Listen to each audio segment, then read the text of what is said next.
Yeah. Hi-oh! Hello, how are you? I'm pretty Oh, good I stuff. love that mug. Thank you very much. Thank you very much. That's my subtle Canadian pride right there. That's what that is. Yes, I love it. How you That's doing today? phenomenal. I'm doing well, thank you. Good. You know, I believe you are the third Canadian tap dancer we have featured.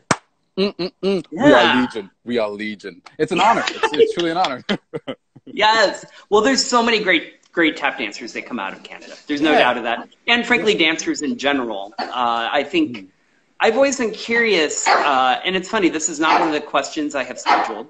That would be my dog who would really like to make an appearance. Um, I'm really curious, do you think that the quality of dancing that comes out of Canada is so great? Do you think there's a reason for that? Do you think, I know that within ballet, there's more of a syllabus that I think is used than in America because Mhm. it's more the British model. Mhm. But I don't, what do you attribute kind of the quality and the consistency that I have seen of the dancing that comes out of Canada? Well, I'm thinking, so we're talking about a gigantic region. So I'm thinking like there's quality education and more importantly, access. We're not too far from the United States at all.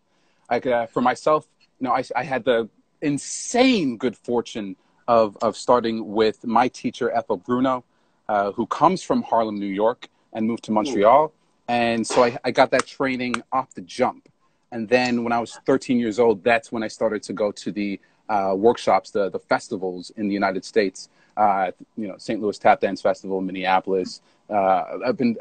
It's like, quality training, access, and then as you get older, as you find the passionate ones. You find that there are people that have stayed and they're really all about this thing. They're no joke all about yeah. this thing. And so I think no matter what, whether it's Canada, I've been to Japan, and those cats are just fantastic. I think once the tap dance bug gets you, it doesn't matter where you are. You're just Ain't that the gonna truth? get it. Hmm. Yeah. Ain't that the truth? Yeah, I know I've noticed it a lot in Barcelona where you finish class Hmm. and you think that like normal they're going to take off their shoes and go home or whatever, and no, they stick around and jam for another 2 hours sometimes. That's what's up. Yes. Cool. Yeah. Yeah, Cool. Yeah. because they just can't get enough. Yeah. So let's start as we always do. Tell everybody, where are you right now? Do you mind giving us a little look around your I'm space? I'm in Brampton, Ontario, Canada. This is my office. My welcome to my lab, my lair, the Yes. dungeon. It's in the basement, and I've been very fortunate. I just tripped. I've been very fortunate during this time of COVID because I've been able to just focus, Oh, pay attention, focus, pay yeah. attention, and really be clear on what I want to say and how I want to say it, and just not even go back to the fundamentals. Dig deeper is what I want to say. Yeah. So that's where we are right now. I love it. I love it. I Get also this set up. I love that you clarify the difference between going back to fundamentals and digging deeper because there is a significant difference there. Mm-hmm. Um, and again, I know I kind of mentioned this yesterday, but Yeah. I am a legit fanboy of yours, and part of that is because I have listened to so many of the interviews, Cool. and I think you use language very carefully, and I think you pick your words very specifically Mm-hmm. and with a clear knowledge of what they mean. I'm curious, and I didn't ever pick up on this in any of the episodes. Are you francophonic also? I am listen, I'm technically, yes, I'm technically bilingual, but by no means would I just boast. Je sais pas comment parler en français. I know how to speak. It's like Ah oui, moi aussi. to for me when I go back to where I'm from, Montreal. I say I'm English. I speak English. I can get by. I still have. Yeah. There's a point of shame at how bilingual I should be. It's so bad. Sure. It's so bad when I go, and they're such wonderful people, salt of the earth. But when I go back to Montreal and I'm in a bar or I'm at a store, I'm meeting a random person, and I start to speak French. They switch to English. They're like, no, this ain't working. Let's just let's just all get along right now. You're insulting my beautiful language. But, you know, I will say, I think people that are bilingual or multilingual, I think they often do have, they maybe pay a little more attention to meaning. Because I think when you learn another language, or if you speak two languages, you begin to really hone in on like differences that can seem minor between one word and another, but in reality, the meaning and what you're trying to say can be so radically different. So I wonder if that is part of what I've always attributed your really just lovely way with words. And I'd add that I think tap dancers are bilingual. I think tap dance is a language, and you know, from teacher to teacher, performer to tap dancer to tap dancer, we get really specific about what we want to say when we're asking another person to, I guess, replicate what we're trying to say. Most certainly, certainly. And it comes out when we're trying to replicate masterworks too, right? So often we're trying to recreate a piece from the past, or we have those pieces in our canon. And boy, that's a heavy responsibility to really try to make sure you are doing respect to the innovator with whom we are working their work. Can I tell you a story about that? Please do. But listen, I feel like we're in, but before we get started, I just have to give out a shout out to Karita Griffith Walker. I was in her seminar yesterday. I did them both. And if you haven't seen it, it's Race and Dance. I don't remember the exact title, but go search it out. It's fantastic. Opened my mind up, opened not so old wounds. And I just really appreciate her work and what she's doing to open up the conversation. But yeah, now to the story I wanted to tell you about that. Yes, and thanks for that shout out. I watched part one and it was marvelous. I agree. Part two will blow your mind. Like I promise. Okay. So I'm young and I'm enthused. I'm a tap dancer, and I happen to be at the Vancouver Tap Dance Festival, and Heather Cornell's there. I think this is like maybe 2009. 2000. Who cares? Don't quote me. Fine. So she's working with, I think Danny Nielsen's in the room, Troy McLaughlin, I think Tasha Lawson's in the room, and they're working on some kind of presentation for the 2010 Olympics that is going to happen the year after. So I'm just there. I'm not in the production. I'm just sitting because I know where it's at. Fine. Yeah. So I'm kind of rocking back and forth, and I wait, and I'm kind of polite because Canadian. But and then when the time is right, when the moment's right, the room is disbanded, and it's just me and Heather Cornell in the room. And I go, Heather, can you teach me Laura? She goes, you want to learn Laura? Okay, sure, I'll teach you Laura. And then, thank you, racism and the dance world. Okay, so she teaches me Laura exactly how she learned Laura. She didn't break anything down. She didn't really explain anything. She let the steps, the rhythm speak for themselves. And that approach gave me this feel, this stank about Laura that it was important. It was important for me, like the way I learned it. It was just, she wasn't mean about it. It was just, this is what it is. You got it? Let's do it again. Love it. And it was just that experience told me so much about. It gave me a clue in terms of the culture of this, the culture of tap dance, the subtle culture of tap dance. It was cool. Yeah. Beautiful. I love that. You know, I was lucky enough to study with Buster a little bit in Portland, and I remember that the first couple days were really hard for me because I had never encountered a teacher that didn't care one bit about the steps, who really only cared about the music that we were making and the rhythms. And I remember, you know, because when you're young, when you're in class, you want to you want to show the teacher you care by everything they show you, you spit it right back, right? And you do perfect and you do it in time. And I couldn't do that because every time he would demonstrate, it was different. And so in my head, I was like, what do I do? And I get it. I understand this. This is a different thing for me, and this is a learning process for me, and it hit hard. So, tell us about your first experience with tap dance. When did you first encounter it, either as a student or a viewer? So for sure, so I'm a '80s baby, right? So for sure, at that time, the Hollywood musicals were still in the ether. So I was aware of it, but it didn't really click until Sammy Davis Jr. was dying, and all of Hollywood paid him a tribute in this broadcast special. You know, Eddie Murphy hosted, Bill Cosby was on the gig, Stevie Wonder was on, Michael Jackson was on the gig, Gregory Hines was on the gig.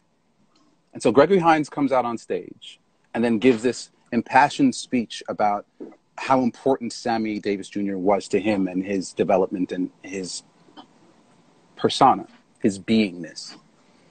And then he proceeded to tap dance. And I'd never seen anything like that before.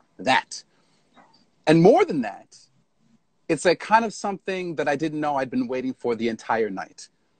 But frail as he was at the time, Sammy Davis Jr. puts on his tap shoes, gets up on stage, and what happens next is tap dance. Like, I think about that moment, and when people say, I want to learn how to tap dance, I think that's what they're talking about. You know, the ability to do the thing, not necessarily to do what they're being told to do, which is something in itself. But you know, I want to tap dance. I think it means I want to be able to tap dance. Fine. So what I witnessed between Gregory and Sammy, I maybe wasn't able to English back then, but they were having a conversation, a hypothetical conversation. It was beautiful. It was brilliant. And it was intergenerational. It was the ease with which Sammy cut Gregory was amazing. That you know, I think I'm on this tip now about tap dancers and their power, their influence. I think about what are the dancers that you can quote? Who has quotable steps, quotable ideas, quotable cadences, right? I think about Chuck Green, right? That last step was just like I don't even know. To this day, it drives me wild. So after I see that, I went to the video store. I think, and rented the movie Tap. And at that point, it was over. Like, beseech my heart, it was done. I said, Mama, Papa, please. And they said, yeah. And I started. I love that. Yeah. You know, I know that you had an opportunity to work with Henry Latang. And you know, there's actually a step that I refer to as a Henry Latang when I teach. Okay. Go on. Because it is so distinctively his. Yeah. It's the riff with the pull and the dig and either a tip or a step and back. Sorry, I wasn't paying attention. Hold on, I was looking at Trey over there. Yeah, I hear you. I know. I saw Trey on here, Bakari, and I just want to. So I'm going to interrupt myself and just say that the work Bakari is doing with those shows. And I apologize because this Friday was the first time I tuned in, and I believe it was the third one. And I should have known better. I should have been on this tip earlier. It was amazing. The quality of the work. I posted about it yesterday on Facebook because I wanted to do everything I could to let everybody know about it. Just the quality of it and the thoughtfulness of the concept and kind of the through line. I mean, it just, and then of course it featured Trey, who is somebody that I love dearly and have known for a long time. Well, we know Bakari is a thoughtful guy. You know what I mean? It just comes through his words. Yeah. Agreed. Agreed. So but I love the theme. I love that it was tied to Father's Day. I love that it also was tied in with the Black Lives Matter movement. I mean, it just, really right in there. So I just wanted to make sure to say that. And beautiful work to you. Thank you. Personally. Appreciate I want to make sure to acknowledge that. Excellent. Beautiful. Meaningful. So I'm so sorry I interrupted. So I feel like maybe one of the things that we could do as tap dancers I've got this so I've added a question for Rapid Reps that I've never asked before. Go. And I want to keep it. And I replaced a question that I didn't love. And the question that I added was, what tap dance do you most think should enter the canon? Yeah. Along with Laura, Opus One, Coles and Atkins Soft Shoe, Coles and Buffalino Soft Shoe, etc. Right? Because I think that's a big part of what we need to do is keep building our canon. But kind of in the micro sense, I feel like, why isn't there a step we call the Chuck Green? Why isn't there a Jimmy Slide? Why isn't there a Henry Letang? And can we then use that to teach kids so they know where these steps come from? This history argument that's becoming kind of, it's so interesting. I'm seeing this play out right now online, and I'm seeing some people get very defensive, and I'm seeing some people try to be very matter of fact, and I'm seeing some people like Ayodele like really lay it out there with like dates and facts. And I feel like, I forget who I was talking to, but I was asking about history, and one of the things they said was the history that, it was Brenda, of course. She said the history I can speak to most clearly is the history that I experienced. Bam. And so I think, while it's important to get this macro history, I would love to get a micro history. And I think what a great way to teach kids who these people are than by being like, oh, that little rhythm you just did, that's a slide rhythm. Or that's the Chuck Green, that's the Bunny, or whatever it is. I have never talked this much in one of my interviews. I'm going to shut up and keep it. See, this is what you do somehow, and you're not even asking me questions. You just know how to make it happen. All right, I'm going to shut up. So, tell me about this. Who were your primary teachers growing up? And who were your grand teachers? Who were your teachers' teachers? So, thank you for that question. I mentioned earlier, I had the good fortune, crazy good fortune. And I say crazy good fortune because, Ethel Bruno is not in the phone book. Her business isn't. It's all word of mouth with this woman, with this goddess of the dance in Montreal. Still alive, still kicking it. You still can't tell her what to do. My teacher, Ethel Bruno, comes from Harlem, New York, where she was taught by Mary Bruce. And Mary Bruce comes from the Bruce sisters. She's actually from Chicago, and she taught with her sister Sadie. And then Mary moves to New York. And Mary teaches Jenny Legang, Lois Bright, Ethel Bruno, and Ethel Bruno. So the thing about New York at that time, Mary Bruce, everybody danced, right? Everybody danced, and they didn't call it necessarily tap dance; they just called it dance. Everybody danced, fine. So since people were working back then, Mary Bruce taught kids how to work, which translates to jump decades and decades and decades later. Ethel Bruno is teaching me at 10 years old, toes and heels. And in that first class, she leans in and yells, "Sell it." Like, what are you talking about? Sell it? Sell what? But that's in her fiber. That's how she was taught. So Mary Bruce, her students, she developed them to a level to where she can send them across town to learn from Henry Letang. Right. So there's this. You get this. I guess this sense of community, right? And so, at 16, a young Ethel at that time, Waterman, auditions for a show, touring show with Cab Calloway. She gets the gig, tours, winds up in Montreal, and a producer says, "Ethel, if you stay, I will have you working 365 days a year." At that time, like Montreal was Montreal. Montreal was like this. Oh, sorry, my wife's on here. Down the street. That's right. Okay, not across town. Down the street. So at that time, Montreal was like this entertainment hub, and they really loved dancing. Why? Because they were French. And if you came with like a comedy act, it went like over people's heads. But if you can dance, if you can play, Montreal was the town for you. And so Ethel Bruno stayed, and I am here in front of you because of that woman. I married an Ethel Bruno dancer. You know what I'm saying? I am. I'm her biggest fan. Yeah. I won't take that away from anybody else. I'm a gigantic fan of it. That's beautiful. I love that. So is there anything that she ever said to you that has resonated so much that you still hear it in the back of your head? Wow. Um, she doesn't tolerate half in. Mm. There's no room for non-commitment. Huh. Get it. Go get it. And make it look like something. Don't come out there sloppy. She is not a fan of the new style, the post. Listen. This is I'm not trying to throw shade. I'm trying to expose who my teacher is, okay? I'm not trying to, because I've been influenced by this new style. But post noise funk, she had a problem. She had a problem with this style. Until I started growing my hair. Until I started, sorry, you can't see me right now. But I started with the arms, everything. And then I just got into my body. And then she softened with me.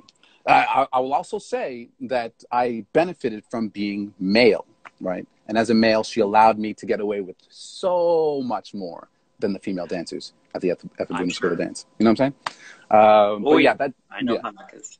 Yeah, so that sticks out with me a lot. It was very important to know the history of the thing. Day one, first class, she tells me, Bill Bojangles Robinson. Second class, Bill Bojangles Robinson.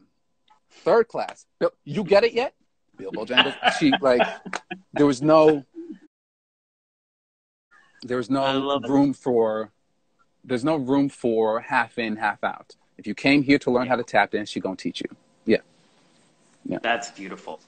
And I apologize. She is still around. Yes, she is still alive. Oh, very much. I'm gonna call her after this. Tell her that I spoke about it. Yeah. I love it. And is she still teaching, or is she retired? There's no such thing. So she's still teaching. Her mobility is significantly lowered, but there's she communicated to me early on and again that she will die with her tap shoes on. Yes, she is. Yeah, Tatiana. Yeah, that's right. Beautiful. Yeah. Mm-hmm.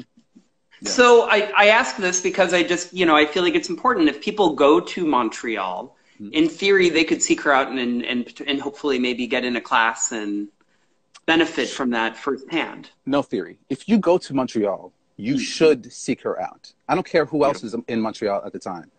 You should seek her out. This is a person, I grew up with all of these stories. She told me that Sammy Davis Jr. proposed to her. She told me that Bill Bailey, I can't tell you what she told me about. I could tell you offline what she told me about Bill Bailey. But it's like, at the time, like growing up with the stories, I went, yeah. But now, now that I'm older, I'm in awe and I'm even more hungry for those stories.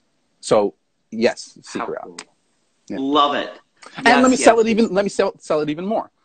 An Ethel Bruno dancer, and this is the case for every dance school, but you could tell an Ethel Bruno dancer. There's a certain approach, an attack to those flaps, an attack to the shuffles. The sound is very, very specific.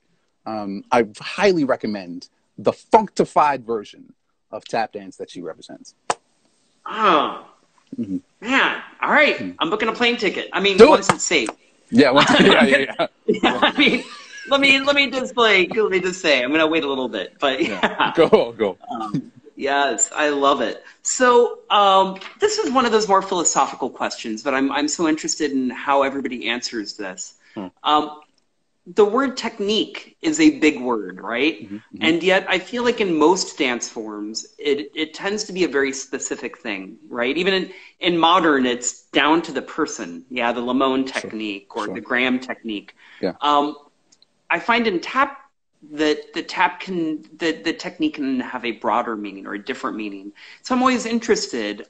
What does technique mean to you within the context of tap dance? To me, it means approach. An approach means an approach conveys your relationship to the dance, your relationship to the specific step. And going from, I remember being in Tapestry Dance Company and learning Asia Gray's approach to the shuffle, and then learning Sam Weber's approach to the shuffle. And I had my approach, which comes from Ethel Bruno. And then at the time we were learning, or at least my colleague and friend Matthew R. Shields, brilliant tap dancer. Oh, sure, of course. He was learning this routine from Hal Leroy, and he was this like tall, lanky dancer, and his approach to the shuffle was like so this is my, I guess, my hip. So he would pull it up here and just like twist like that. It was interesting, and so I developed this. I developed this exercise, exposing, I guess, those 4 ideas of the shuffle. And the point of the exercise was to ask the dancer in the class, "What is your relationship to the shuffle?" And then encourage them to develop that. Yeah. I think technique serves as a way into the mystery, and then you do your work. Yes. Yeah. Beautifully put. Have you had to deal with a major injury or setback at any point in your career? I'll say no, and then I'll say yes. So no, in the sense that before it became major, I was corrected. I had this like weird knee thing. It was so much pain. And at that specific time, I was staying with Mark and Veronica Mendonça. You know them? Oh, of course. Well, I know Mark. I don't know Veronica, but I've known Mark since Steps Ahead back in the late 80s. We'll come back to that. I'm old. I know, right? No, it's my favorite. Okay, so Veronica, I was like limping, and Veronica looked at me. She sat down and did one of these things on my knee, just like this thing. I don't know what that means. And then she said there's like she felt spikes or something like that. And then she asked me to get up and walk for her. And she looked at my walk, and then she just corrected me. She said my gait is like this when I walk, and correct it here. And so I did that, and within the day, done. I was all better. Wow, that's great. Like a non-impactful injury was very recently. I broke my wrist. Ooh. And I broke it working on the show that it will happen. It will happen. It's called Ephemeral Artifacts. It was due to debut in April, but of course COVID. So we're going to do it next season, 2021, April 2021. If you're in Toronto, make sure to come see it. I promise it's going to be. I will give it my all. I'll tell you that much. Yes. But suffice it to say, in the show, storytelling is very important to me, as you can tell, and I'm relating to the audience in rehearsal. Jimmy Slide, his impact, his approach, his style, his meaning to the dance. And then the next day, I was late. Toronto traffic is a mess. I was late. I also left a little later than I should have. But fine. And it was raining, and so I pull up in the parking lot, and I have all this equipment. I had my tap board that you can see. You can't see in the back, but I have my tap board with me, and I had like an amplifier and my tap shoes, and I was running, and so the door was already open, and I ran into the studio, slipped, and cracked, and broke this. Now, it was pride. I went through that rehearsal, no problem. And then on the way home, it started. And then at home, I was like, the pain was brutal. So I got it all cast. Went to the hospital, got it all cast up. My wife had to take me because I wasn't about to go because I could sleep it off. My wife looked at me like, God bless you. Come. I'm going to take you. Fine. So the next day, I have the good fortune of working with this dancer named Brandy Leary. She's a gift from on high, and her approach to dance is expansive. And so, number one, she was shocked that I came into rehearsal the next day. But, it's just a risk. And then she said to me, I want you to be careful from here on out. What you don't realize, or what you may not realize, is that when you're calling these names, you're bringing them into the room. And so I want you to be very careful about how you speak about them, right? Mm-hmm. It is not lost on me that you were talking about Jimmy Slide. And the day after, you ran into and slid and cracked yourself. Careful. That blew. I know it's all woo woo, but hey, I think what we do is woo woo. I think tap dance is a woo woo art. That's right. We are magicians at a certain level. That's right. That's right. So yeah, it didn't. The wrist, it didn't hinder me in any way. So I can't count that as like a dance injury. It's just like, I still dance. That's a great story. Yes. So tell us about your experience. You were in the film Bojangles.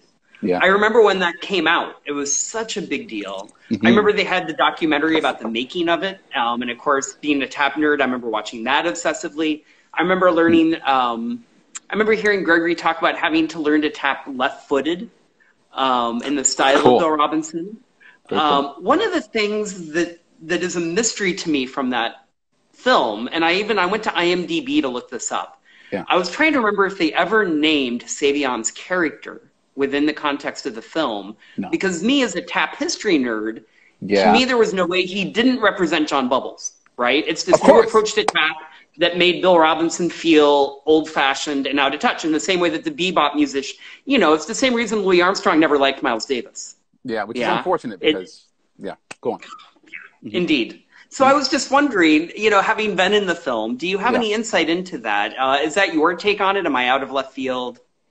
To my knowledge, to my recollection, he represented the new wave, and he wasn't trying to be, definitely. He was not trying to be John Bubbles in the scene that he did.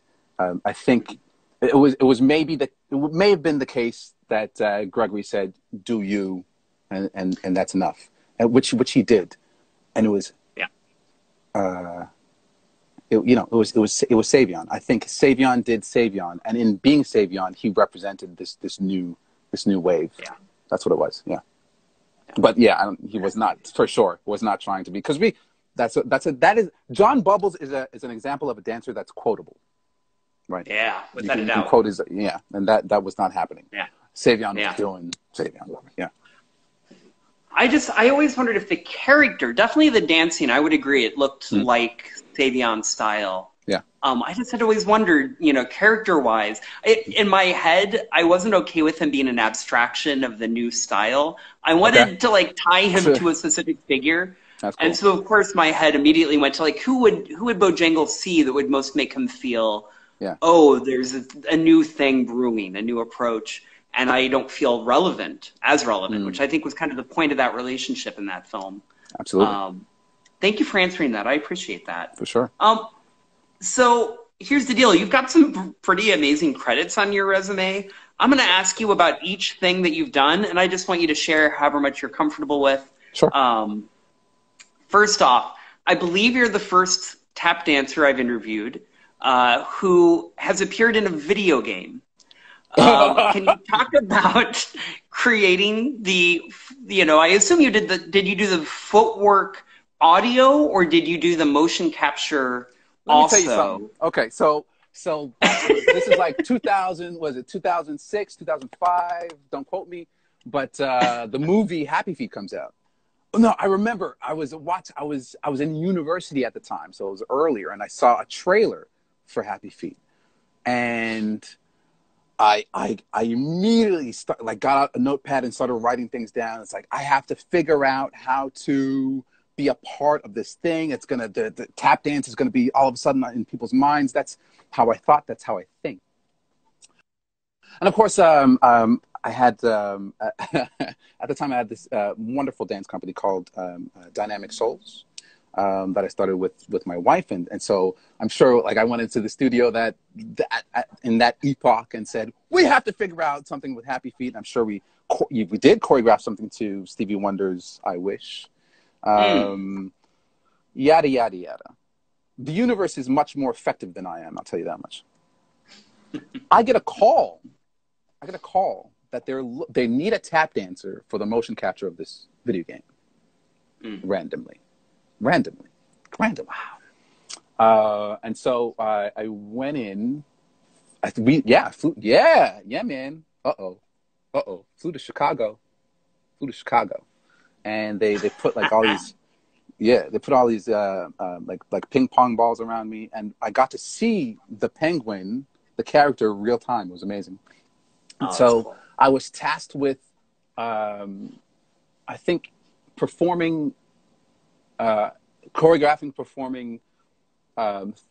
different versions, beginner, intermediate, and advanced versions of, I want to say 10 tracks. It was something intimidating. It was an intimidating number.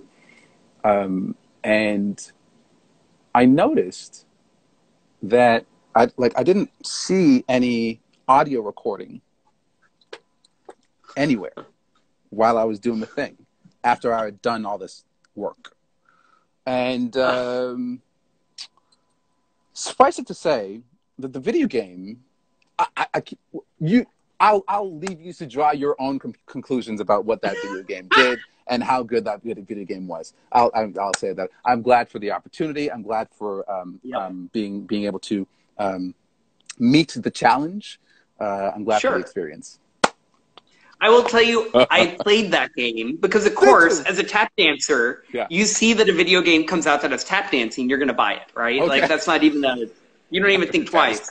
Yeah. Because I used to collect all the dancing video games, the Michael Jackson Moonwalker game and all those. And without a doubt. Mm-hmm. And I just remember that Happy Feet game is hard. I don't even think I think I tried it for like 20 minutes and was like, Let me go tap dance. I'm feeling bad about myself right now. Yeah. And then, so you also have a tap consultant for Cirque du Soleil. Yeah. Can you talk about that experience? So there was a drummer. There is a what is this? What is this called? Juggling. Thank you. There's a juggler. Her name is Masha, straight from Russia, and Masha is also a tap dancer. I'd say she's a juggler that tap dances, to be specific. And so she had this idea, and we got hooked up. My friend of mine. Okay, sorry, this is the worst story ever. Cirque du Soleil is a company that operates in Montreal. That's the home base is in Montreal. So a friend of mine was working with Cirque du Soleil at the time and recommended me upon hearing that the juggler Masha was looking for a tap dancer to collaborate with. Fine. So I get into the room with her, and she has this great idea. There are 3 tables, right? And she bounces the ball in such a way that it bounces on the floor, below the table, at the edge, and then comes back to her again, which sounds like jugatu, right? Dugatu, that's the rhythm. So you have these 3 different levels. Dugatu, dugatu, dugatu, right? And so she created a rhythmic palette so that then I could jump onto the tables and work. So I think we spent a week. It was like a really short time. We spent a week, maybe 2, I don't know. And we put together an act. And then the key to this story is we performed the act on the top floor of the building in front of all of the creatives at Cirque du Soleil. So they told me that there were 9 directors for 9 upcoming shows that day. Looking for stuff. Fine. Yeah. And you got to keep in mind, I am who I am. I'm raised by the person that I'm raised by, which is Ethel Bruno, pathetically raised by.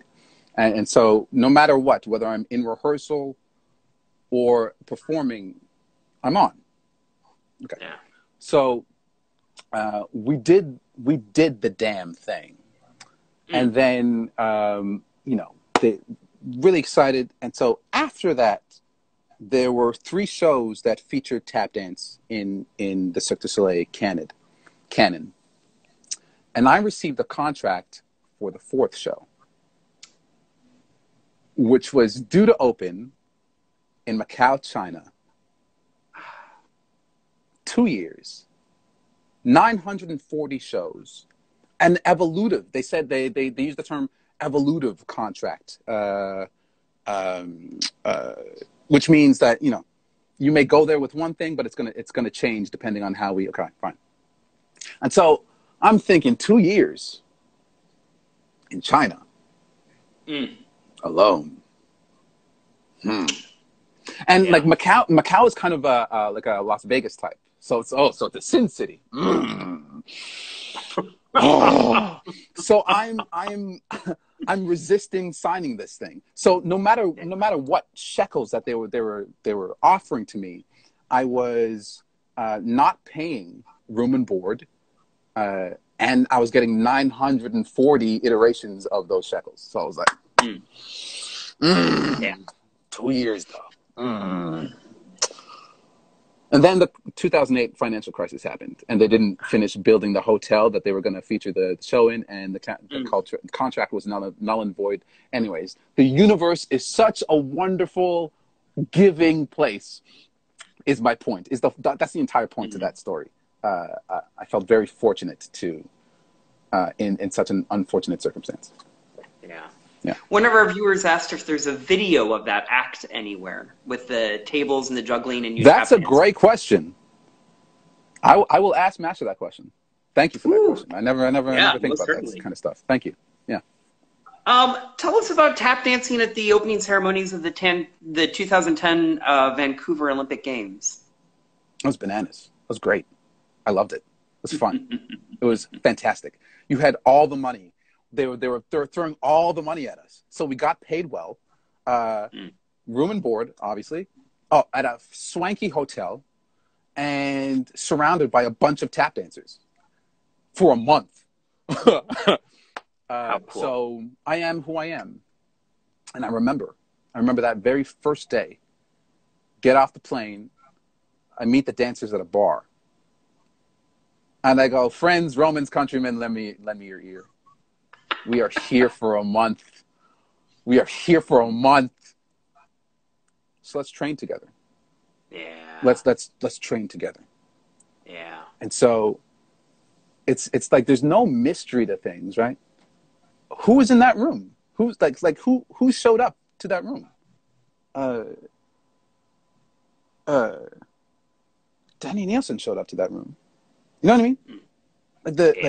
It's never. We won't go there. It was a fun time. The choreography was accessible, which means that we could spend time just working on our craft. Really, is what it was. You know, Allison taught the amount of connections that were made during that time are still bearing fruit today. Is what I want to say. The tap dancers that got together. I feel like we're still experiencing that fruit. I haven't actually talked to Allison Toffin about Vancouver since, but I feel like we've been walking in tandem. I'll say that. We should talk about it at some point, but it was definitely an important time for me. I'm sure it was for her as well. Yeah, tap families. That's right. That's right, Erica. Mm-hmm. I don't know if I've ever met Danny Nielsen, and you just spoke so highly of him. And one of my very best friends and favorite people on earth is Lisa Latouche. Yeah. And she always, anytime she mentions his name, her face lights up, and so I have got to meet this guy, because if the two of you love him. Wait. For him, I'll use the word impeccable. He's an impeccable tap dancer. I want to tell. Okay, I'm sorry with all the stories. I want to tell the story. So please, this is what I love. Great. So, speaking of Allison Toffin, so she puts together a show called The Big Band Tap Review, and we did it for maybe 3 years, maybe 4 years. I don't know, but it took me 3 or 4 years to figure out how to do that gig. Okay, what they don't tell you in tap school is how to work with specific arrangements of music, right? So when you have a big band, what I mean to say is when you have a big band, you can't just tap dance. You will not be heard. You are wasting your time. How have you not met Danny? I Trey's agree. giving You're you a gonna love hard him. time. You're gonna Trey, love him. you know what, Trey? You know, maybe because you never brought him by to hang out, huh? How about it's not all about, no, I'm just kidding. That is a good question, Trey. And you know what? And one more thing about Danny, and this applies to most people. That's not true. That's not true. I remember I interviewed Brenda Buffalino back in the day, and she said this about dancers, which I think applies to everybody. But you know, we go along in this journey, and at a certain point, people stop. When they reach that wall, they stop, right? And the wall is awful. The wall is like, I'm not trying to downplay the wall. Yeah. It's real. It's real. And people stop. But then the people that go on, those people, they advance, they push the dance forward. They bring us all up. It's quite a feat to break past that wall. Danny Nielsen's one of those people. That's who that is. Okay. So what were we talking about? Big Band Tap Review. Okay. Yeah. Big Band Tap Review. Okay. So they don't tell you how to work with a big band. It took me a long time to figure it out. And then I remember the very first iteration of this show, Danny was like, I want to work with the bass player, trumpet player. Let me hear you drums. No, okay, that's all. I want to work with the bass player and trumpet player. Like from day, he knew what he needed in order to get the dance across, really. And it took me like 3 or 4 times. Sure. But that's Danny. He's a soldier for the dance. Yeah. Love it. Tell us about touring with Tap Dogs. What was that experience like? And how did you like them boots? Those boots are heavy, aren't they? Okay, so I remember going to this rehearsal, the audition, and I was not expecting to get the job at all. For the people watching, if you've ever seen Tap Dogs, when I was in the audience, I remember in 1995 going to see Tap Dogs in Montreal, and I loved the show, fantastic show, the energy. They were tap dancing. It was that simple. They were tap dancing. I had a great time in that show. Never thought I could be in it because there were no people of color. There were no black people. It was all white people in the show, and you know it wasn't offensive to me.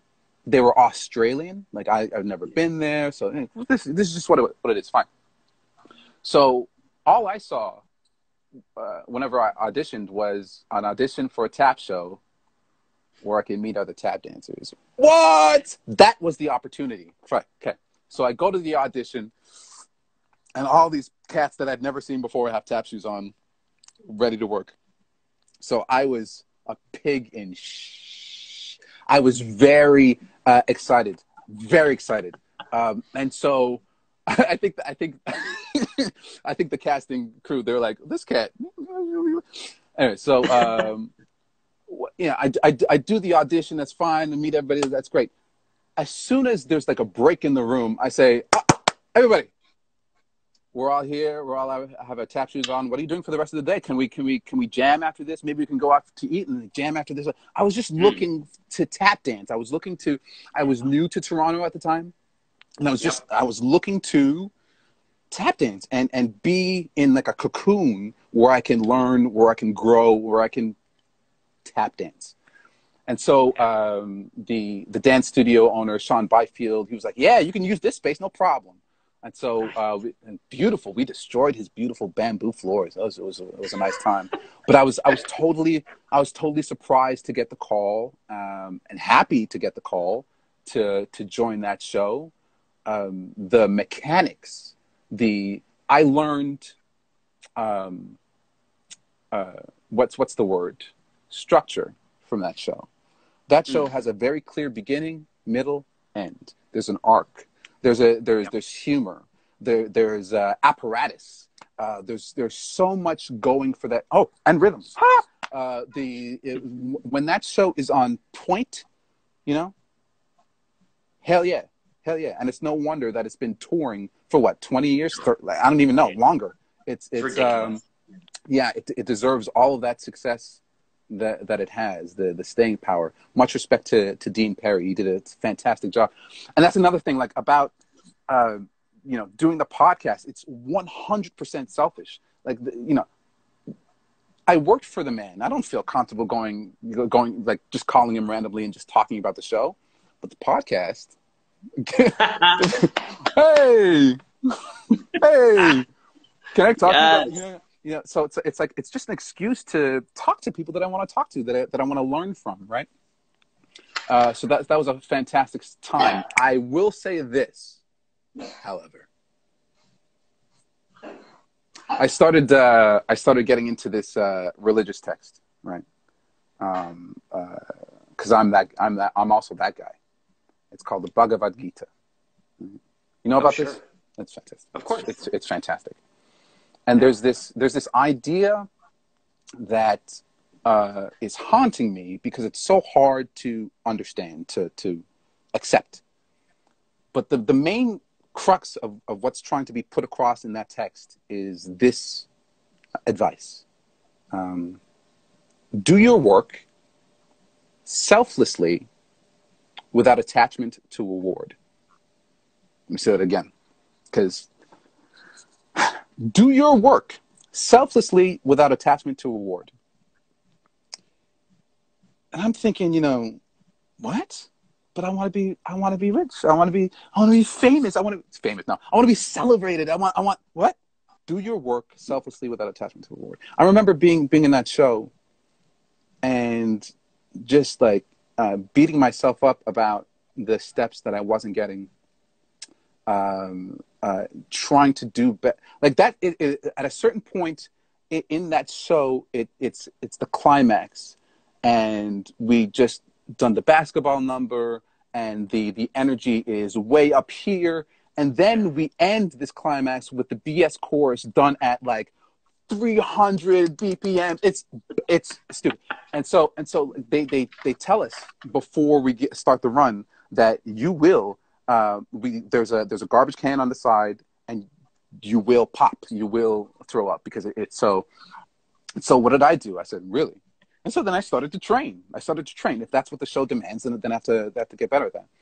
And so when the show started, boys will be boys. I'm entering into a cultural context, right? There's an Aussie cultural machismo thing happening. So at the end of the show, hey boys, let's have drinks, let's have a good time. We did it. The rock stars. I'm hanging out with a bunch of rock stars. Fine. But I'm also antisocial and stubborn and awkward. And I know that I have a job to do, a job that I love. So I didn't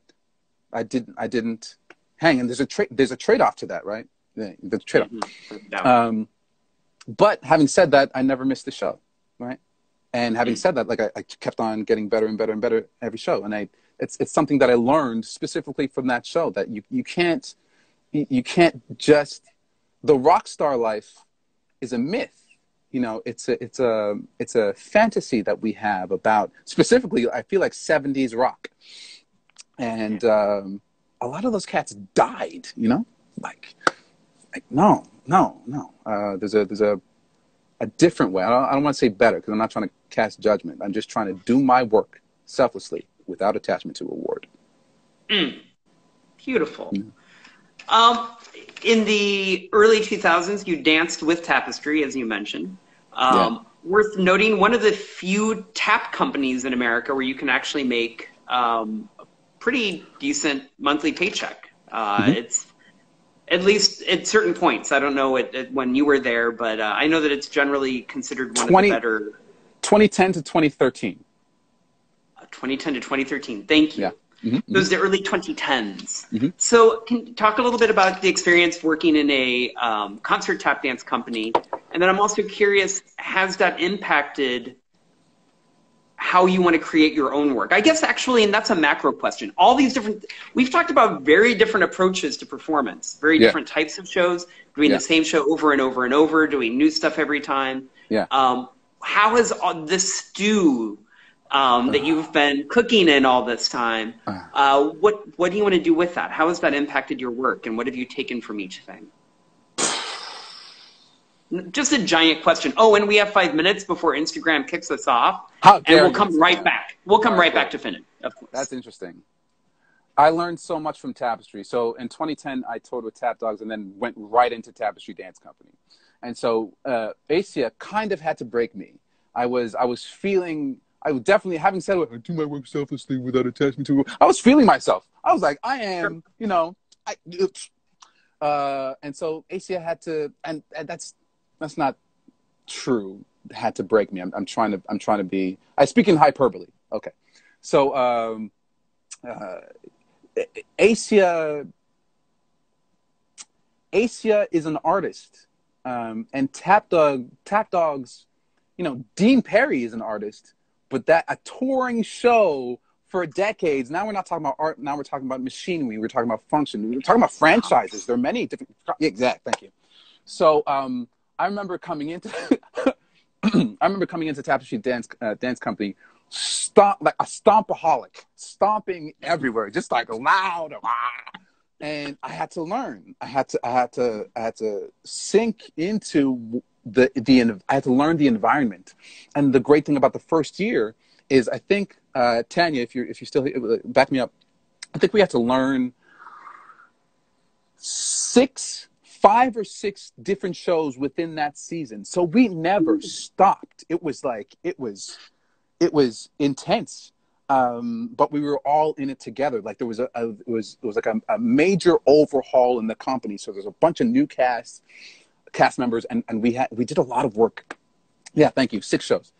We did a lot of work, and I learned quickly, and I was so happy. You understand? Of course you do. I'm a working tap dancer. I'm living the dream. Hell yes. The pay wasn't good. No. But you know, Texas, that's a living wage, you know, unless you get sick. Don't get sick. Not in America. No, you don't want to get sick in America, period. Y'all should move here. Come. Y'all should move here. And summer in the States. Do summer in the States. Come here. Okay, but yeah, I cherish those memories of Tapestry Dance Company. I'm thinking about Adriana Ray, the company members, Matthew Shields, Thomas Delton, Tanya, my wife. We cemented our bond there. That's a big deal. And all under the guidance, artistic direction of the incomparable Asia Gray. Everything is influenced me in a lot of different ways. I said I learned structure from Tap Dogs. I learned, I guess I dove into artistry in Tapestry Dance Company. Asia would come into the room and say, what is this, out of all the things, whenever you go on stage, what is the central thing, the central message that you're trying to get across to the audience? Wait, I'm gonna have you stop right there, because Instagram is counting me down. Right. And if we got cut off, it would break my heart. So I'll be back here in 45 seconds. Cool. All right. Thank you, and I'm so sorry, stupid Instagram. I'll be back. Hello, Mark Gallenly, founder and artistic director, Chicago Tap Theater, back with part 2 of our interview with Travis Knights. As I knew would be the case, what a great storyteller. I think, I want to be careful how I say this because I'm not trying to pat myself on the back, but I think the people who interview often have an understanding of what makes a good interview.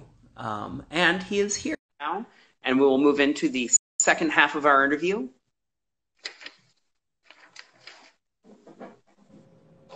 Hey now. Yeah. We made it. Fantastic. I forgot what we were talking about.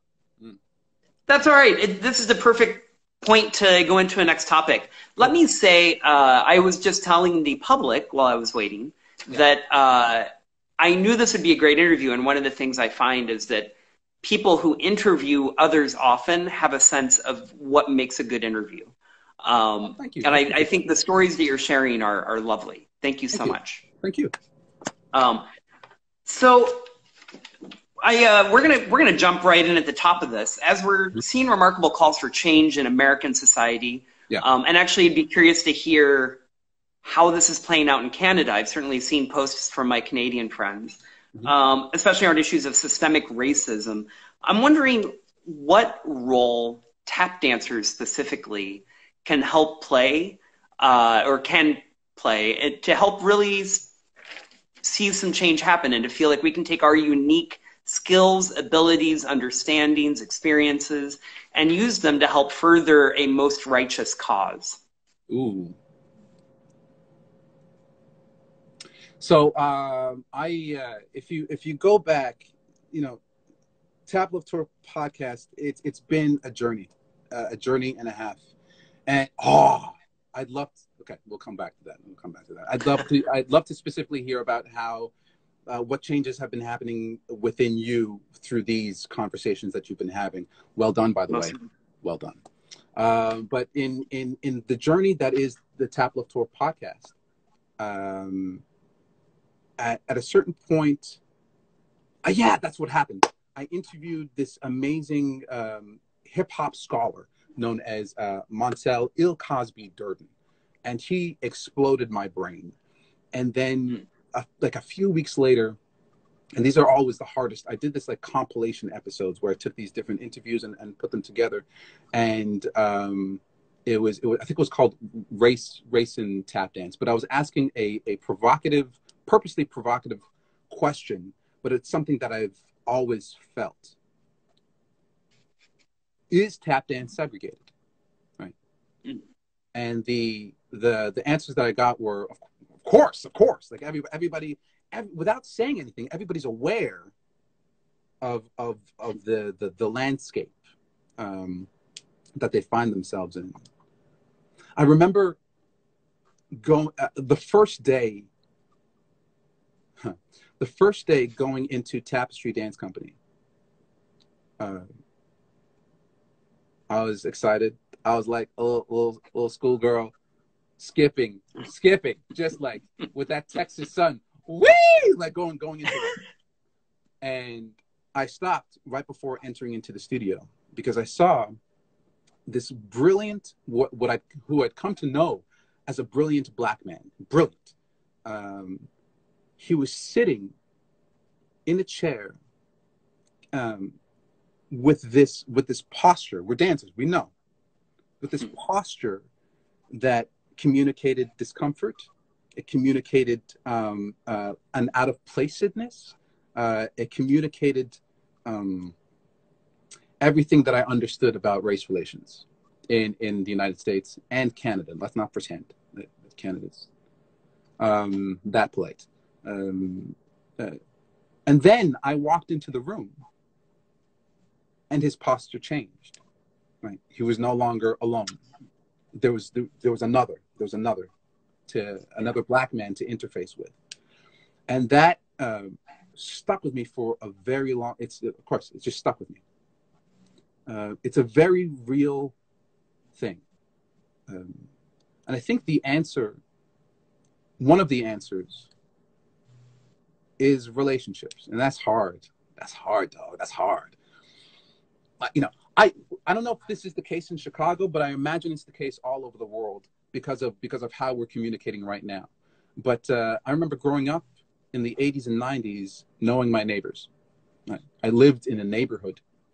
Right now, I do not live in a neighborhood. I live in a home with a bunch of homes around it. And people are strangers. And so in this time of true, this is revolution. And that's why, when I see elders saying, I've never seen anything like this in my life, I get concerned because, whoa, I think we're in this time of revolution, and I want that. I think we want that. I feel like we need that. There's too much. We're going to die anyways. So can we treat each other right? Can we have compassion? Can we recognize that everybody has their own struggles? Can we recognize each other? Can we recognize the divinity in each other? Right? And so we're being called in this time of revolution, in this time of COVID, we're being encouraged to even further our relations to each other. This time of revolution, a spark happened and people took to the streets. And it's a beautiful thing. It's a truly tragic thing. I'm tired of crying.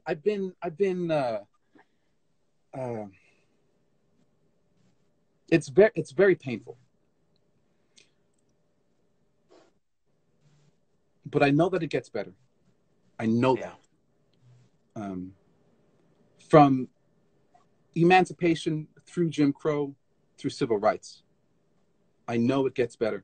And I know it gets better because of people of conscience that fight on both sides. They join and they fight together. You know, from the abolitionists, it's the story that keeps on repeating. But this time I want to get it right. And this time I want to kick down whoever has their hand on that gear shift that keeps on bashing into our homes. I want them kicked out. And this is a tangent, but it's related. Around the same time, SpaceX, they launched people into space. It was a big deal for space travel. We're going to Mars. Are we going to bring this bullshit to Mars with us? Are we going to replicate? Are we going to bring the ghosts that still haunt us to Mars? Are we going to, what? I think we're the most advanced version of the species. We are the most advanced versions of the species. We are the furthest out into the future. And we have so much history to look back on and learn from. And I know that we can do better. And if you're asking, what can we do? You already know the answer to that. I know the answer to that. And it's relevant to me, and your answer is relevant to you. Everybody that's listening, do your work selflessly, without attachment to reward, and I promise you will make this world a better place. If you're posting stuff in order to demonstrate that you're an ally and you're analyzing how many likes you messed up. If I didn't get the likes. No. Do your work selflessly, without attachment to reward, and you will be doing right by this world. And we need those people. Beautifully put. I've said it many times, and I think each person I've interviewed in the past 2.5 weeks, we can't help but talk about this, as we should. Yeah. And I think one of the things that I keep returning to is just obviously, first and foremost, the tragedy that led us to this moment, both in the micro. Specifically with George Floyd and the video that we all witnessed that I think literally ripped our hearts out of our chest. But obviously the macro, the 400 years of American history.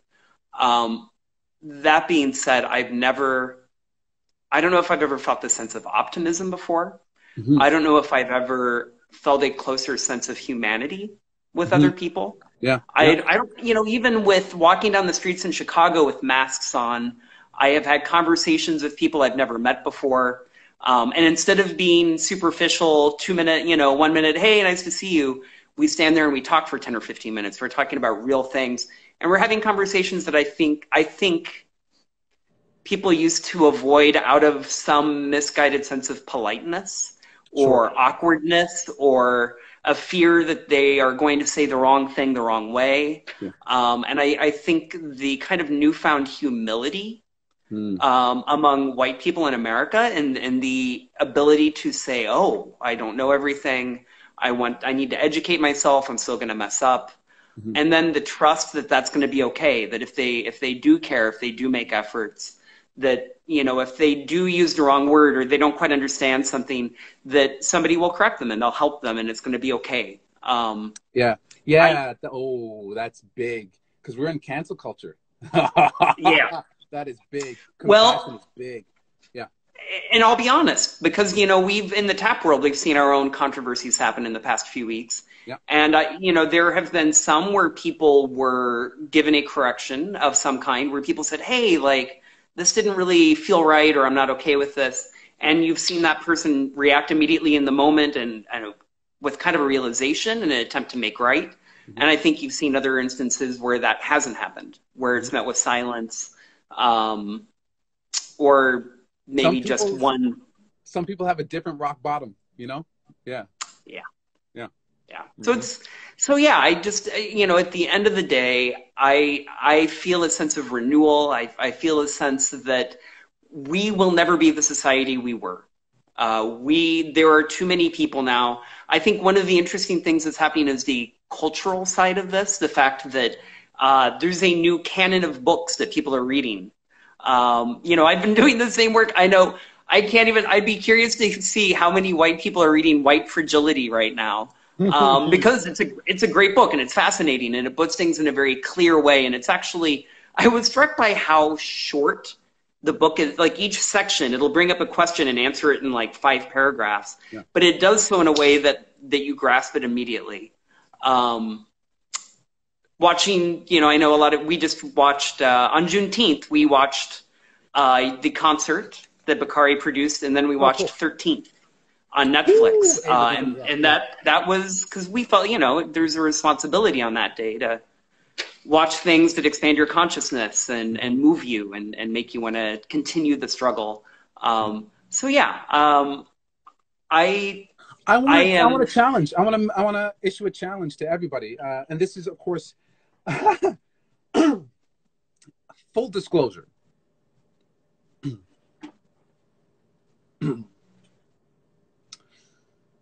It is my interest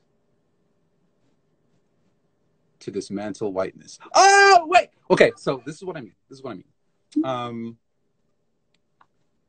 Through research, and this is like ever since the jumping point from the race podcast, right? Through research, I gained an understanding of the history of that word, white, as it applies to people. And, it started off in the English aristocracy, right? And, they used to powder their faces in order to give off the air that they're not outside with the commoners working. It suggests an elevated class. Okay. And then whiteness moves to the United States. The concept moves to the United States legally in terms of immigration, where in order to immigrate, in order to be naturalized in the United States, in order to become a citizen, you have to be considered a free white person. That's the requirement, and it was like that for 170 years. So that's a specific racial legislation. At the jump of that mandate, Irish people were not considered white. Italians were not considered white. Jewish people were not considered white. They had to organize and petition, and in order to join the club of whiteness. And so the idea of white is an invention in order to suggest a specific. It's the same. It comes from the same thing. It comes from the same desire to elevate oneself above someone else. Let's bring it back.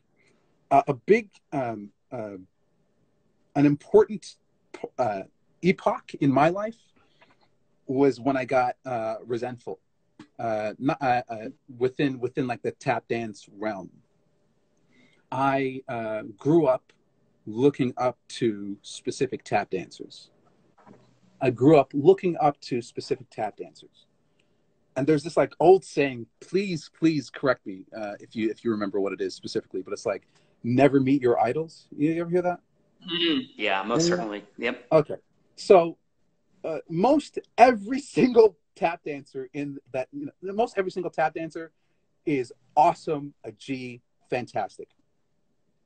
But if you meet the right person on the wrong day, boy, oh boy. So I noticed like in tap dance culture, there's There are things that are deemed to be good and things that are deemed to be bad. And there's a way to get everybody in line with what tap dance is supposed to be.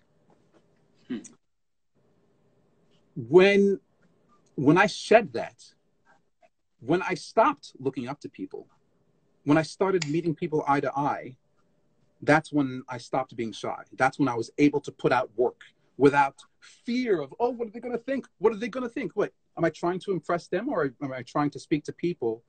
Am I trying to be on a different kind of, like, I consider social media, YouTube, to be the new vaudeville, by the way. We'll come back to that. But Yes. I'm trying to reach people, right? Not just, I love tap dancers, but, you know, it's like it kind of becomes like a snake eating its own tail if we're just trying to entertain and impress each other, right? Okay. Agreed. So when I stopped looking up to people and started meeting them eye to eye, that's when I kind of freed myself and unlocked my creative potential. And I would recommend that anybody that considers themselves to be white, challenge that. Like, what happens if you stopped naming yourself, referring to yourself as a descriptor white? We know it's not accurate. I see like a pinkish hue. There's like a lot of things going on. And so if you stop calling yourself white, then what descriptor would you cling to? What kind of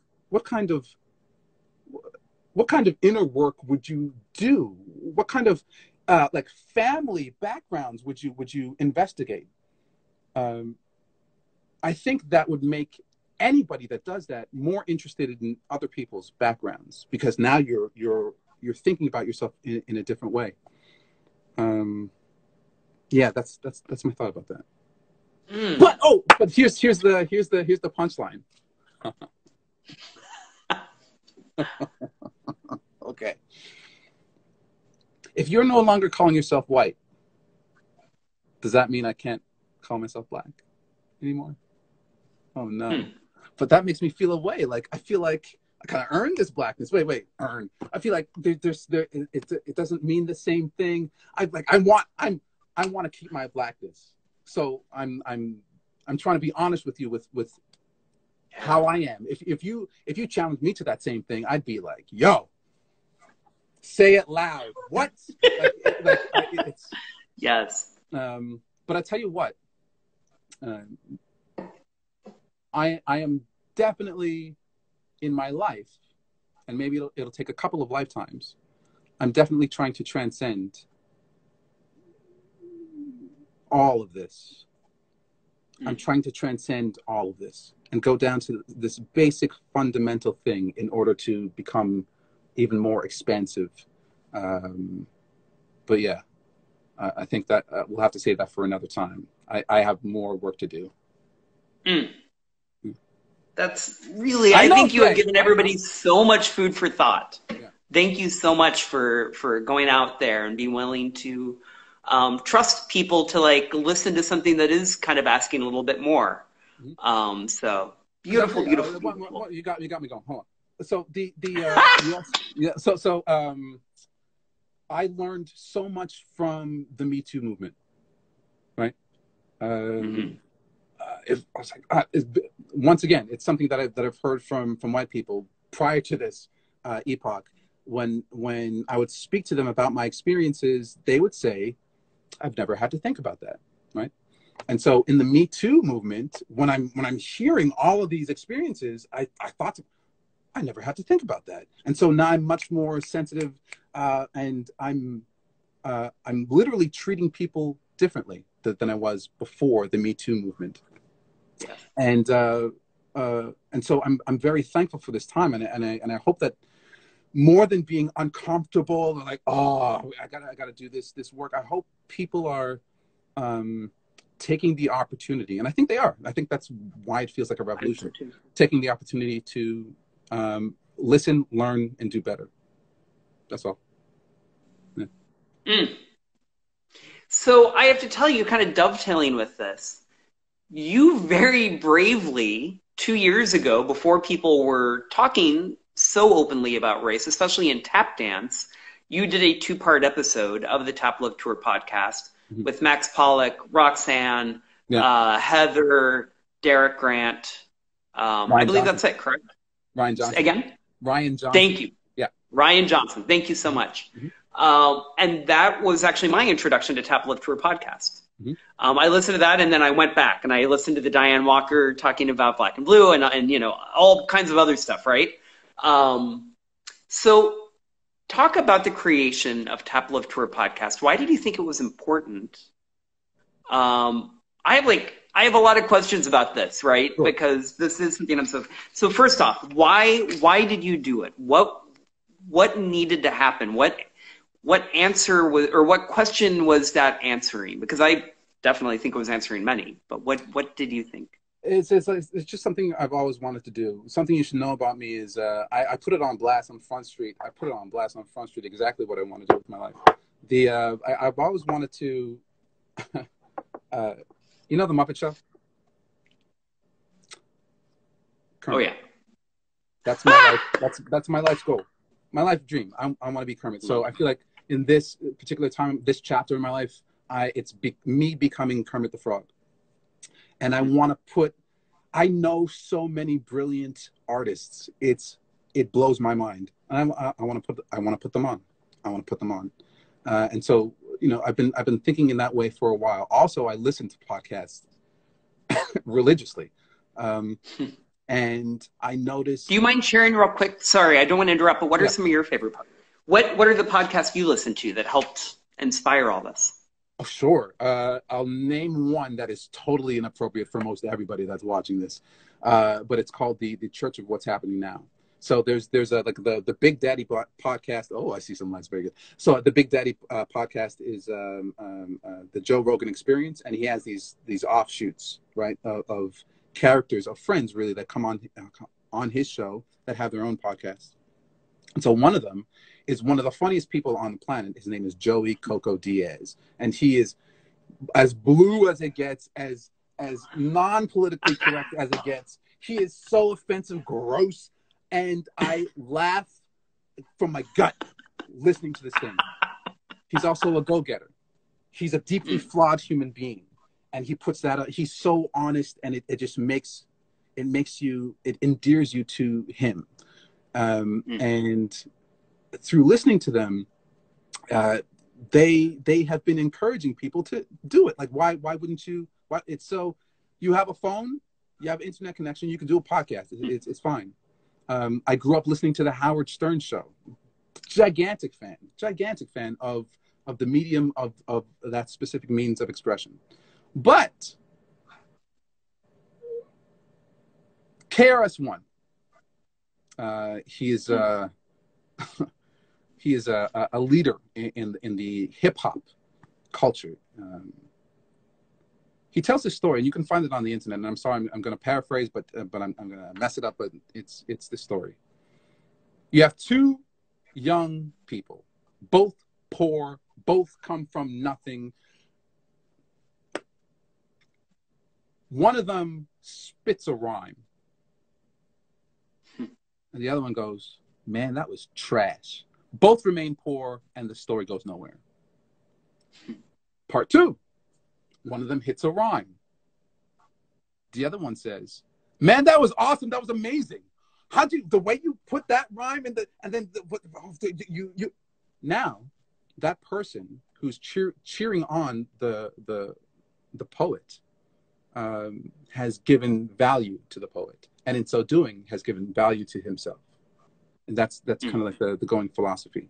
It's a belief. The podcast is a belief in abundance.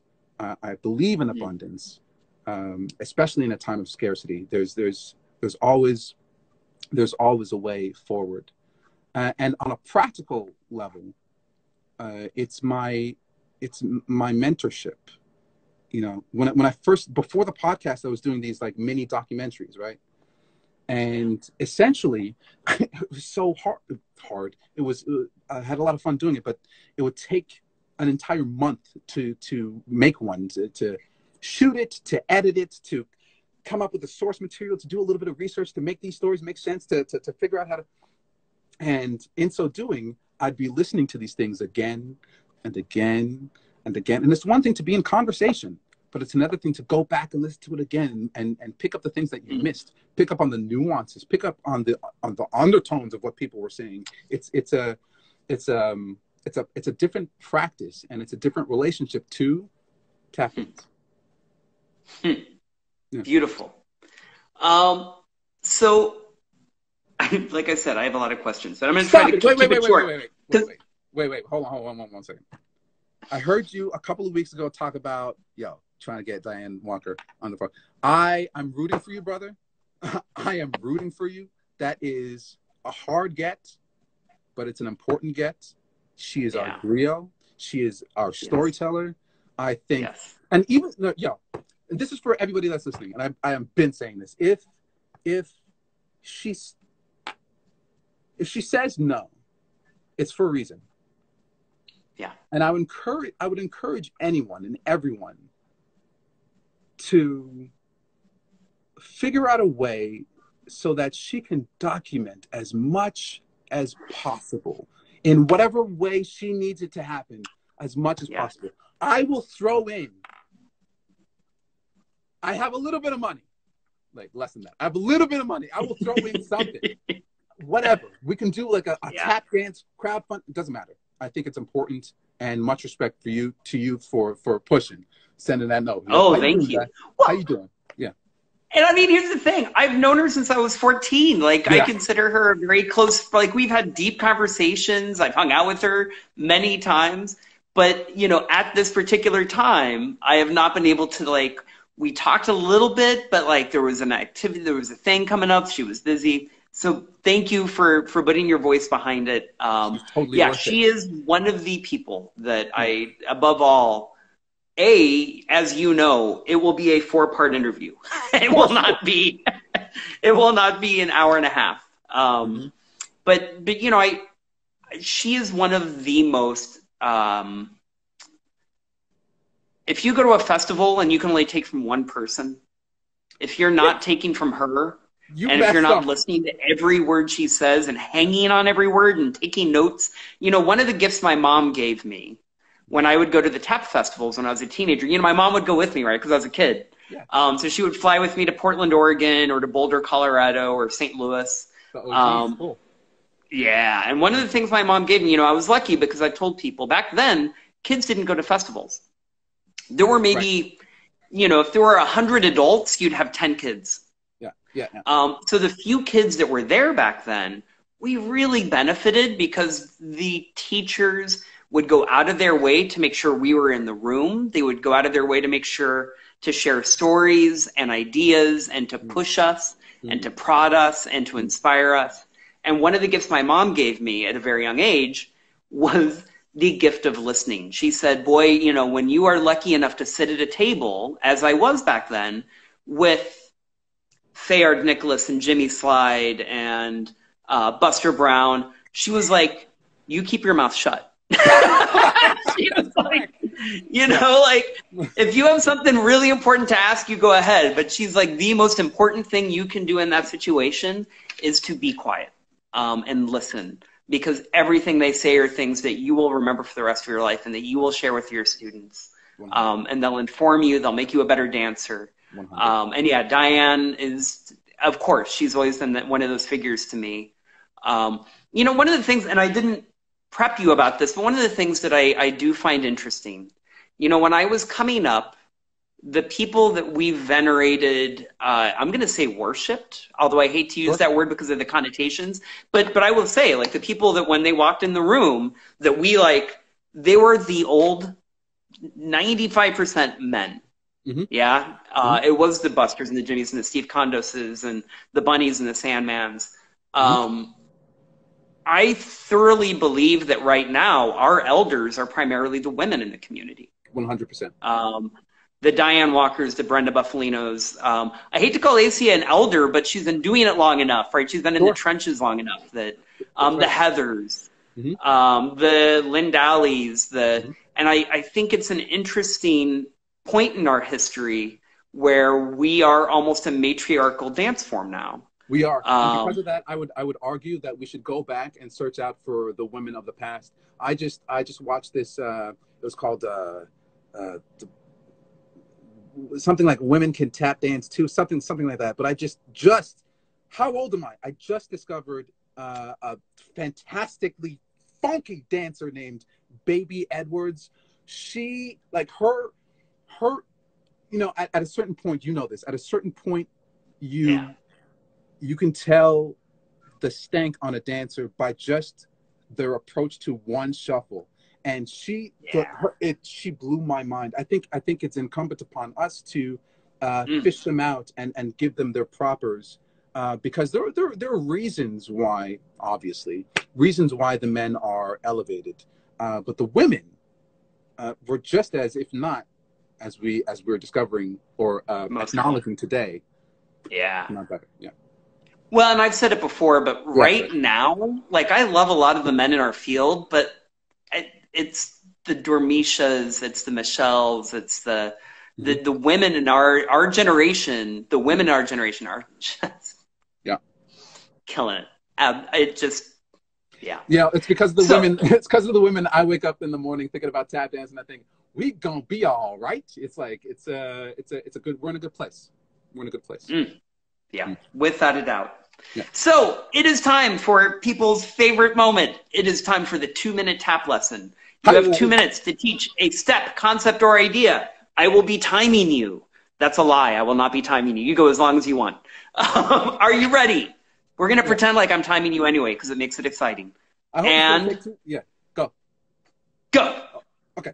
So I hope it's going to take 2 minutes. We'll see. So tap dance. You think about tap dance. I want in my journey, I've been going backwards in time, in order to figure out what it is or what it was. And at its core, tap dance, just like any other foot-based percussive dance, is a folkloric art form. It's a folk dance. Tap is a folk dance. Think about Irish step dancing. Think about flamenco. We're talking about folk dance. Afro-Peruvian zapateo, folk dance. So what's the folk music of tap dance? It's jazz. Oh my goodness gracious. So in doing that research, in doing that work, I started to play songs, and it started with an interview I did on the podcast with Dr. Barry Harris. He's 94 years old, fantastic jazz, legendary piano player, fantastic. He told me, you know, I said to him at the top of the interview, listen, I'm young. I have I have amnesia. I don't know. Tell me, how should I tap dance, jazz legend? And he said, you have to play songs. You just got to play songs. Y'all say too much, and you don't know the music anymore. You're not connected. Play songs. So what I did in regards to that, I'd take a song like, okay?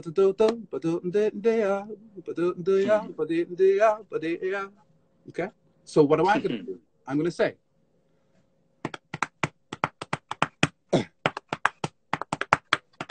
right? I'm going to hit it exactly like that. I'm going to hit the melody exactly like that. And then I'm going to take Louis Armstrong's advice to improvisation, and I'm going to play around the melody. And then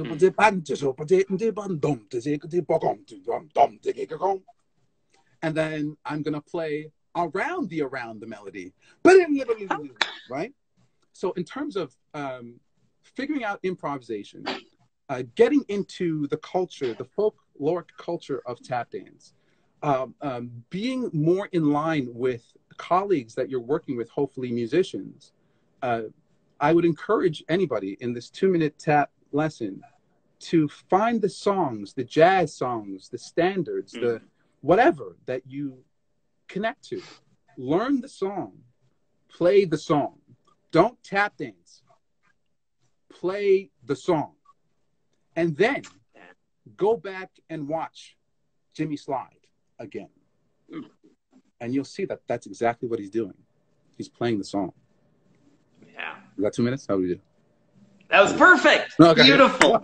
All right. It is time for rapid riffs. It's funny. I've been saying that these are 10 questions literally since episode 1. Yeah. They have never once been 10 questions. They have been 12 from the beginning. but I misnumbered them on my cheat sheet in week 1 and never changed it. Yeah.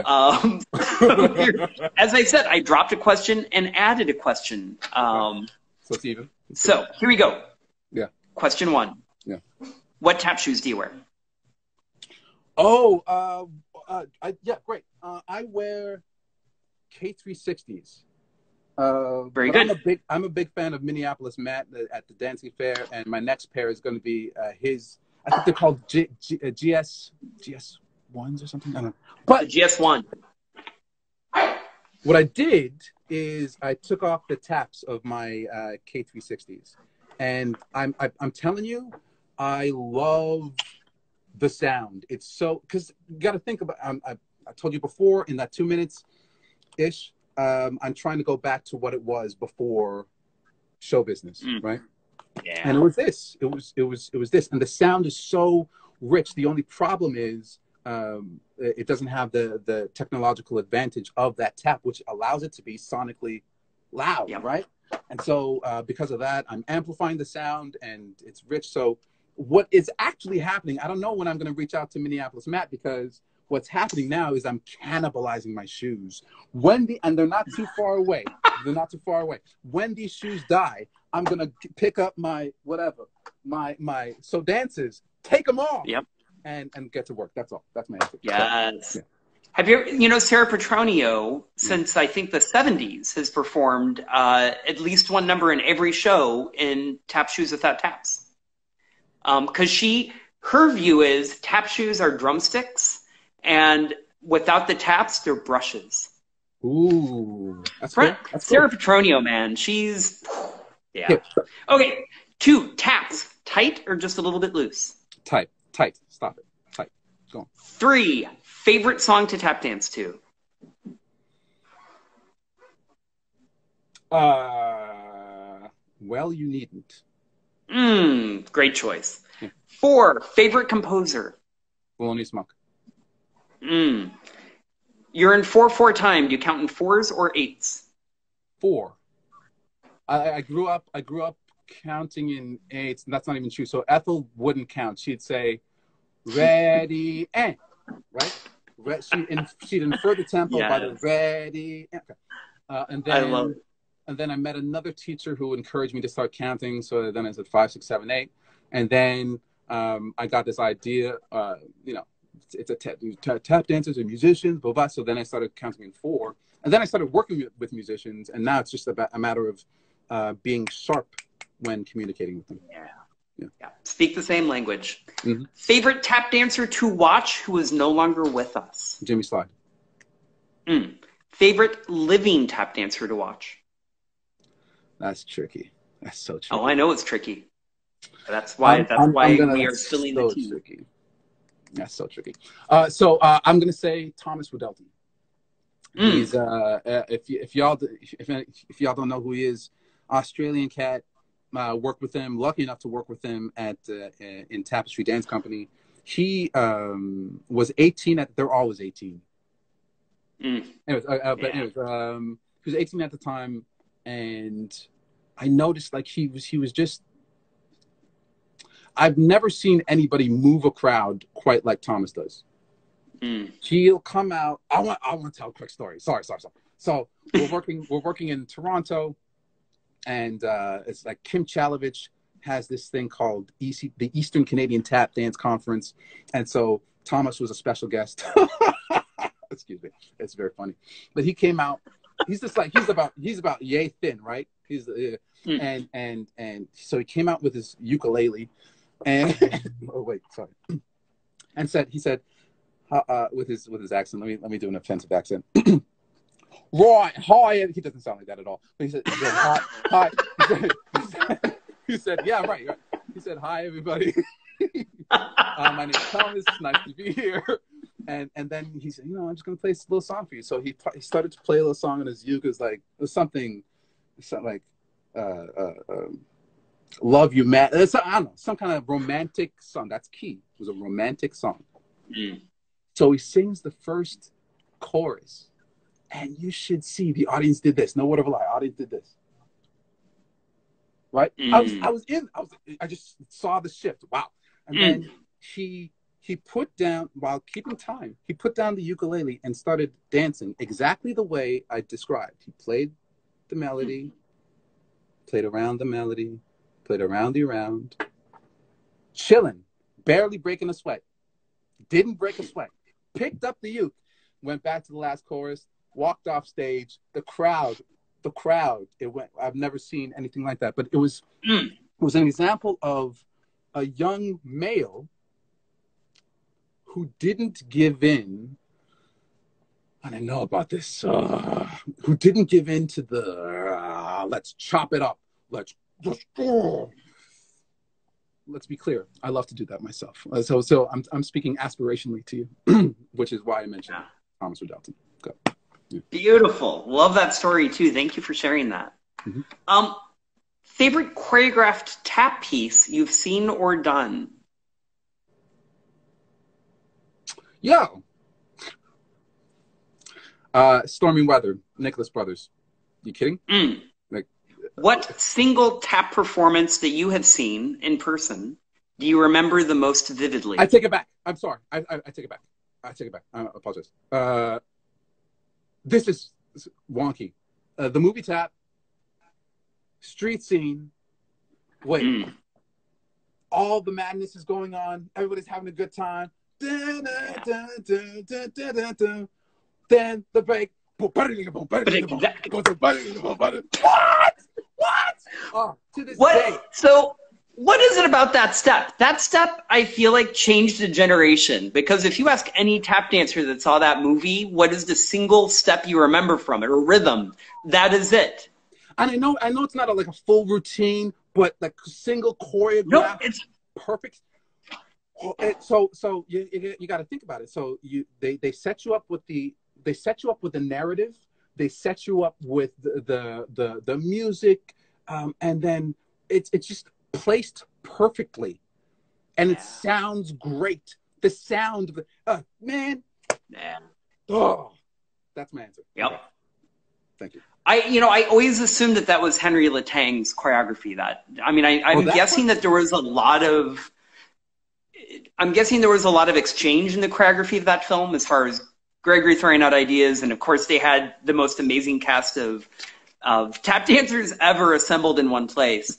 But that specific sequence, to me, I've always felt so Henry Latang. Really. Okay, moving on. Sorry. So what single tap performance that you've seen live do you remember the most vividly? 1996. Gregory Hines, Montreal Jazz Festival. Diane Walker and Jimmy Slide opened for him. And that performance changed my life.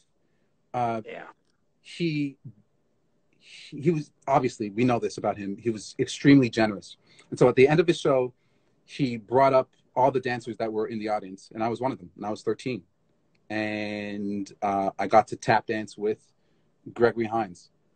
That shouldn't have happened, but it did.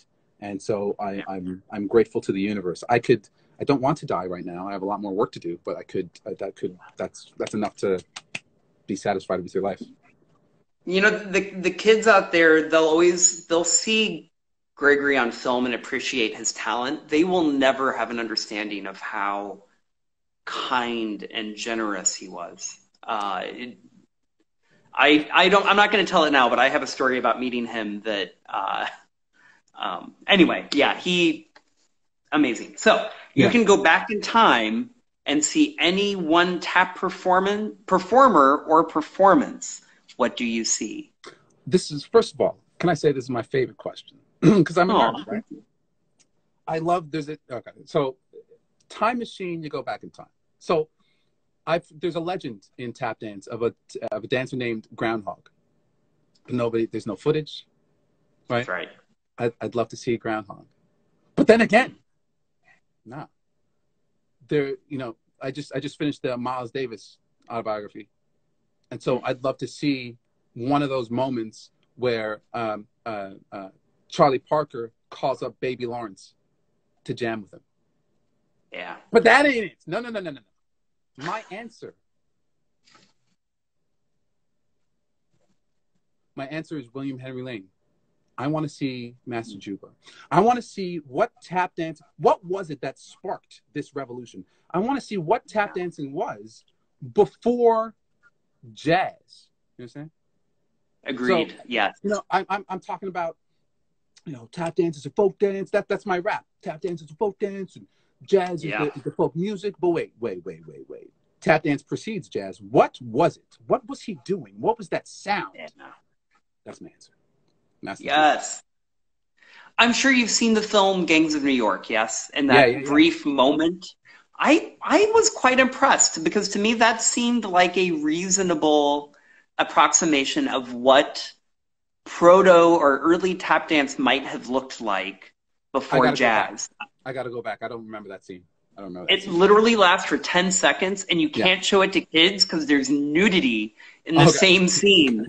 Okay. And it breaks my heart because I want to share it like on YouTube or with my students. And anyway, all right, last two questions. What tap dance would you most like to see added to the tap canon? Yeah, this question. What tap dance? You know what? So now, this is tricky, man. That's first of all, good question, tricky question. I feel like the tap dances that are added to the canon were passed down. They line up with the oral tradition of what it is. So I can't just say, because immediately I go to Chuck Green Caravan from No Maps in My Taps. But wait, no, that's not the same. So we're talking about a relationship, this oral tradition. So I think my answer is I'm the wrong person to ask. I can't think of a dance that's been handed down to me that, Tatiana. Well, that's Tatiana saying base one. That's from my teacher, Ethel Bruno. That's the first dance that you know. And then base two is such that it's structured such that once you know base two, you know how to tap dance. Like all of the, what do you call it? The fundamental, the vernacular tap dance steps. Yes. They're all in there. But I wouldn't even say that because it's not like it's not meant to be a song, right? It's an exercise. It's a development tool. So I'm gonna cop out and say I'm the wrong person to answer that question. Tell me this. You did a lot of work in Tapestry. What piece of theirs would you most like to see passed on and continued? Obviously, Joy Spring is their most iconic. Yeah, from Sarah Petronia for sure. But you know, in terms of Asa Gray as choreographer, she did this piece beautiful to "Love You Madly." Ray on bass. I'm playing the bass. Ray. My brain. Ray Brown. Thank you, Ray Brown. Ray Brown, Love You Madly. The choreography is stank, nasty, beautiful. Yeah. I saw Ray Brown. The women's piece. Yeah. I saw Ray Brown in Kansas City, and they used to have this thing where if you went to the concert early, the local jazz DJ would interview the artist, and you could sit there and watch, and it was just free, right? It was before the concert. And there'd be like 40 people would show up to hear like Clark Terry or Ray Brown. And so I remember I went to hear Ray Brown and they asked if we had questions. So I raised my hand and I said, could you talk about working with tap dancers? Cool. And he said, oh, as a matter of fact, I've worked with this tap company called Manhattan Tap. And he said, you know, all those kids ever wanted to know about was what Groundhog was like because he played with Groundhog. So anyway, just going to put that there. Final question. Wait, did he say what Groundhog was? No, because as you can imagine, like I'm one person in this crowd of 40 asking questions and, you know. Yeah. Mm-hmm. But I will say he took way more time talking about his experiences with Manhattan Tap and Heather and talking about tap dance than any other question he got. That really seemed to tickle him that somebody there cared about his interactions with tap dance and tap dancers. And he seemed very engaged by answering it. So I was really touched. Of course. And I mean, his concert was let's be amazing. clear. Let's be clear. Like we're talking these artists, these jazz musicians. worked with tap dancers. I feel like Yes. we you know, we're raised in classrooms. We're raised in even the tap dance festivals. I feel like, yeah, it's part of their responsibility as well. And I know the producing end. I'm aware. I'm not trying to be difficult, but the amount of reverence that the jazz musicians had for tap dancers, the amount of impact that tap dance itself had on the bebop comes from John Bubbles. Oh yeah. Yep. It's John Bubbles. So the interaction, the cross pollination, it's something that has been lost and forgotten by both the musicians and the dancers. And I would encourage everyone to get to know it again and get back into it. That's all. Sorry. Yeah. All right. Yeah. No, that's fine. Please, I love it. I'm on that same box, so don't even get me started. I'm a jazz nerd through and through. So, second step of the Shim Sham. What count do you start on? Me too. Okay, thank you. Thank you. Thank you. I appreciate that. All right, before my final question to you, I need to thank a few people. I want to thank our marketing director and tech guru, Leah Koch. I want to thank the amazing staff of Chicago Tap Theater, Molly, Ali, Sarah, our interns, Ali and Emily. They've been working remotely and doing great work. I want to thank the business manager, my beautiful wife, Jennifer. I want to thank you so much for being here, and I want to thank all the people that joined us. I want to announce Thursday, our guest on the Tea on Tap will be Matt Schrepfer. We will be discussing tap shoes with Tap Shoe Matt. It should be a great discussion. A reminder that not today, but next Sunday, you should really, if you haven't been following the work Heather Cornell has been doing every other Sunday, sharing footage, having conversations, check it out. I also want to give a shout out to Bakari's show. I believe this Friday is the season finale. Be there. Be there. Check it out. It's going to blow everybody out there. If you love tap dance and you're not watching those shows, you are missing out. A reminder, every Wednesday, Chicago Tap Theater has classes. Please feel free to join us. So, Travis, the final shuffle. When you shuffle off this mortal coil, how would you most like to be remembered as a tap artist? A bridge. A bridge. I want to be a bridge to what was, through what is, to what could be. I want to be a bridge. Yeah. You certainly are. Travis, thank you so much. What a beautiful, lovely interview. I really appreciate you taking the time to chat with us. I want to thank everybody for joining us. Yeah. Yay! Thank you. We will be talking again. You and I feel like you and I need to have hour-long conversation offline. I see you, Bakari. What's up, man? How you doing? Good job the other day. Everett, Tatiana, everybody. Yes. Much love, one love, tap love. Thank you. Yes. Thank you so much. Take care. See you next week on the Tea on Tap. Hey now.